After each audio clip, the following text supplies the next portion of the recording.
यहाँ पे क्वेश्चन लिखा हुआ है कि प्रयोगशाला में मीथेन गैस किस प्रकार बनाया जाता है, इसका क्लोरीन के साथ रासायनिक अभिक्रिया लिखिए।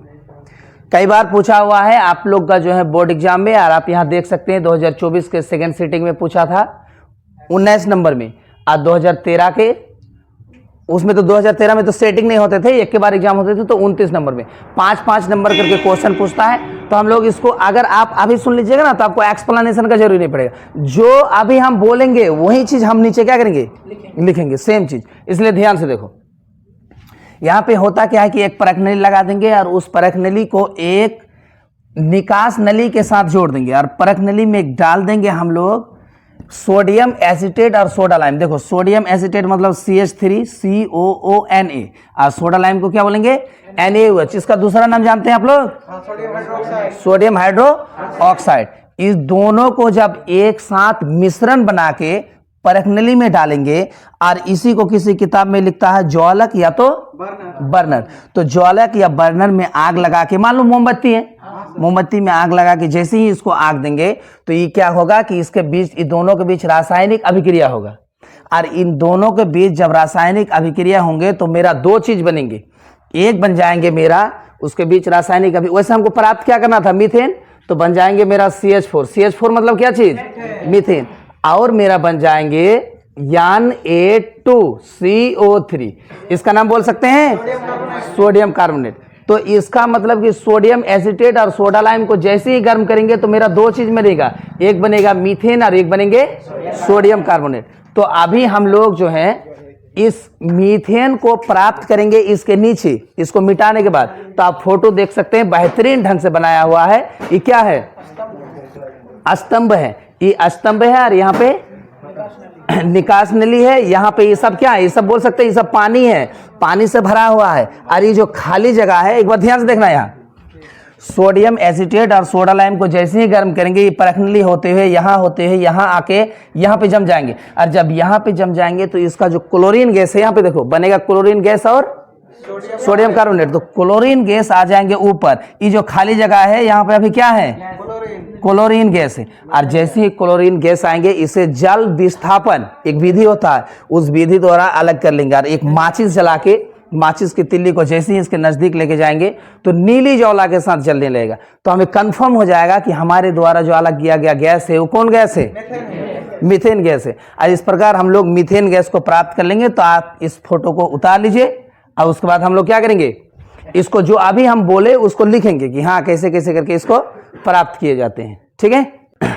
अभी जो हम लोग इसका फोटो देखें कि प्रयोगशाला में मीथेन गैस कैसे बनाएंगे, तो आपको इसका परिभाषा भी लिखने पूछता है कि मीथेन गैस आप बनाए कैसे वो दिखाओ। तो आप इसको लिख दीजिएगा, अगर आपका नंबर काट ले तो आप क्या कीजिएगा, हमको आगे बताना कि मेरा नंबर काट लिया है, ठीक है। मतलब चांस ही नहीं है कि नंबर काट ले, इससे परफेक्ट और आंसर नहीं होता, एकदम परफेक्ट आंसर। प्रयोगशाला में मीथेन गैस सोडियम एसीटेट को सोडा लाइम के साथ गर्म करके बनाए जाते हैं। ये हो गया मेरा सोडियम एसीटेट, ये हो गया सोडा लाइम, दोनों को जब आपस में मिलाएंगे और गर्म करेंगे तो मेरा बन जाएगा मीथेन गैस, और एक्स्ट्रा से निकल जाएगा Na2CO3 सोडियम कार्बोनेट। अब हमको प्राप्त करना था क्या चीज, मीथेन गैस। फोटो में हम लोग देखिए कोना में परख नली के ऊपर जाके मीथेन गैस क्या हो गया, जमा हो गया।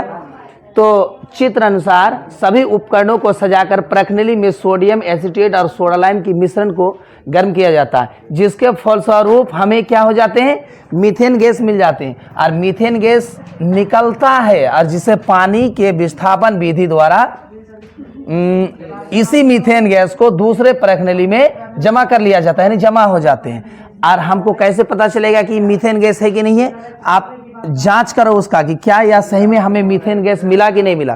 तो आप एक क्या बोलते हैं, सलाई लेके माचिस की तिल्ली जला के उसके पास जैसे ही लेके जाइएगा तो जलती हुई तिल्ली ले जाने पर नीले लोह के साथ, यानी नीले ज्वाला के साथ क्या करने लेंगे, जलने लगता है, और जिससे हमें स्पष्ट हो जाता है कि परख नली में कौन गैस है, मीथेन गैस है। क्योंकि मीथेन गैस की खासियत है कि वो नीले ज्वाला के साथ क्या करेगा, जलेगा। तो जब पता चल गया कि मीथेन गैस है, अब हमको क्वेश्चन में बोला कि क्लोरीन के साथ हमारा जो मीथेन गैस हम निकाले, ये मीथेन गैस का क्लोरीन के साथ क्या करना है, अभिक्रिया करना है। यहाँ थोड़ा ध्यान से देखिएगा, आपको समझ में आएगा। यहाँ पे C, अच्छा कार्बन सब तरफ कितना कितना बॉन्ड, सिंगल सिंगल बॉन्ड कै गो है, 4 गो हाइड्रोजन, तब ना CH4, इसी का नाम मीथेन। जैसे ही इसमें क्लोरीन लाएंगे Cl2 लाए ना, क्लोरीन का जो विद्युत ऋणात्मकता है ये हाइड्रोजन के ऋणात्मकता से क्या है, अधिक है, जिसके कारण ये हाइड्रोजन को बोलेगा कि तुम यहां से हट जाओ, और आके तुरंत क्या हो जाएगा, यहाँ पे Cl2 आके सट जाएगा। तो देखो CH4 और Cl2 ये गो हाइड्रोजन को हटाया तो बन गया CH3 और प्लस Cl, सॉरी CH3Cl और प्लस में इसका एगो हाइड्रोजन और इसका एगो क्लोरीन। देखो यहाँ पे हाइड्रोजन और प्लस Cl2 ये ना था, तो इस हाइड्रोजन को हटा दिया तो यहाँ दे दिया हाइड्रोजन, क्लोरीन आके इसमें जुड़ गया, Cl खाली Cl जुड़ा, Cl कितना था, 2 गो था, ये गो हाइड्रोजन बचा, तो इसीलिए हो गया HCl। क्या समझ में आया कि नहीं? अब फिर क्या करेंगे, जैसे ही मेरा ये CH3Cl है, इस CH3Cl फिर एक बार Cl2 से जुड़ेगा, ई वाला देखो यहाँ के Cl2 आके फिर यहाँ जुड़ेगा, लेकिन क्लोरीन अकेला नहीं रहता है, इसलिए वातावरण से, नेचर से क्या कर लेगा, एगो क्लोरीन से जुड़ जाएगा, फिर Cl2 जुड़ेगा, फिर एक Cl2 जुड़ेगा, फिर इस हाइड्रोजन को क्या कर देगा, हटा देगा, तो बचेगा क्या, CH2 और फिर इधर का Cl2 और फिर HCl, फिर आगे जुड़ेगा, फिर इस हाइड्रोजन को हटा देगा, फिर क्या हो जाएगा CHCl3 और फिर HCl, फिर एगो हाइड्रोजन को हटा देगा, अब चारों ओर क्या जुड़ गया, सिर्फ Cl, तो इसीलिए हो जाएगा मेरा देखो CCl4, और CCl4 को ही क्या कहेंगे, कार्बन टेट्राक्लोराइड। ठीक है,